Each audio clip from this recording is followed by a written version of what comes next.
Palmera Bandou mpianatra vavaka baccalauréat amin'ny taona 9 Université GSI.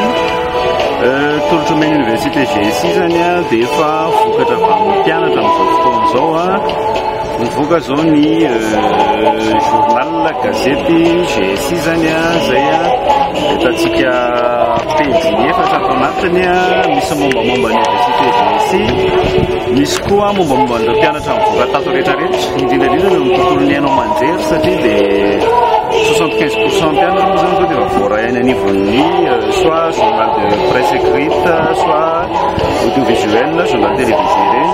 Dia matsiaro sady ao akatoky ny fankalazana fahadimy ambin'ny folo taona matsiaro zany efa mioton'ny vokatra ny Université GSI ankehitriny ary mizara hatrany ny traikefan'ny mpampianatra mampanabe ny tena, mizara koa ny traikefan'ireo mpianatra satria dia efa misy zao ny réseau an'ny mpianatra any amin'ny tranokala-mpifandraisana rehetra any izay mandray ireo zandry aty aoriana manolotra asa na koa stage any anivon'izay orinasa esany rehetra any dia efa raisinay zany tao anatin'izay 12 taona zay tsara ny vokatra ary irina koa ny 12 taona manaraka mbo tsara kokoa hatrany.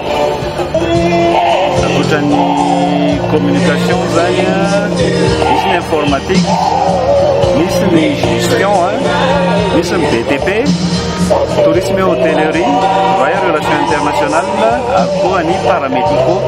Anankifito izany zao mandabovoaka ny filière agroalimentaire izay rahanay amin'ny USA Lille, HEI ary koa ny Université catholique en France.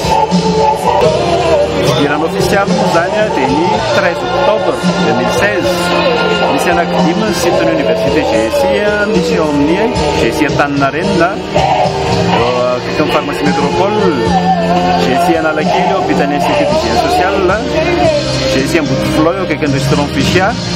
Dia eo amin'ny périphérie zany misy ny GSI Tosy eo amin'ny BNI Andranonahôtra. Dia ilay nisokatra farany moa zany dia ny GSI Bypass eo ampitany domaine Alasoura. Nampiavaka ny GSI nandritran'izay 12 taona zay dia pionnier ny multimédia et communication. Ankehitriny zany ny olona tena mahatsapa hoe ilainy zany multimédia et communication zany betsaka ny hoe manao copier-coller zany fa jamais égalé moa zany ny flamatra hoe namorona azy teto Madagasikara no mahita hatrany hoe inona no fanatsarana hoentiny. Ohatra amin'izany zao ho an'ny fivoahanay any ivelany hitondra ireo mpianatra polony hitsidika ny université any la Frantsa, ny orinasa any Frantsa ary koa anao stage, sasany moa anao préinscription master any dia hitsidika an'izany hoe laboratoire multimédia fanaovana an'ireny dessin animé reny zany ao a Lille.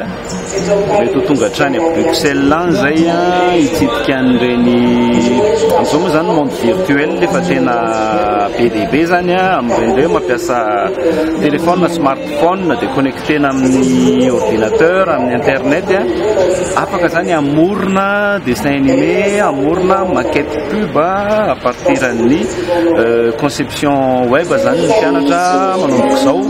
Dia misokatra hatrany zany zay mivonon-danadana varavana ny fiaramiasana ho an'ny orinasa eto an-toerana na ho an'ny any ivelany. Dia afa-izay fa afa-telo ambin'ny folo ny volana oktobra ny fidirana ho an'ny mpianatra manaraka.